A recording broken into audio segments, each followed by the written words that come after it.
Les malalties neurodegeneratives són aquelles que afecten el cervell, provocant la mort de les neurones i la degeneració del sistema nerviós, donant lloc a diferents tipus de manifestacions neuropsicològiques en funció de cada patologia. En el proper fòrum d'Atlàntida posarem el focus sobre Alzheimer i el Parkinson, dues de les malalties neurodegeneratives que més preocupen a la nostra societat degut a la seva gran prevalència i a la forma en què afecten a les persones que les pateixen i a les seves famílies.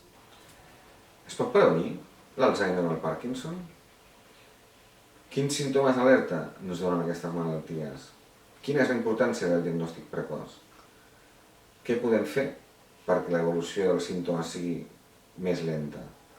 Quins tipus de tractaments farmacològics i no farmacològics podem comptar? Us esperem el proper dijous 29 de juny a les 7 de la tarda, en el restaurant Bellavista del Jardín del Norte, just al costat del Centre Mèdic Atlàntida.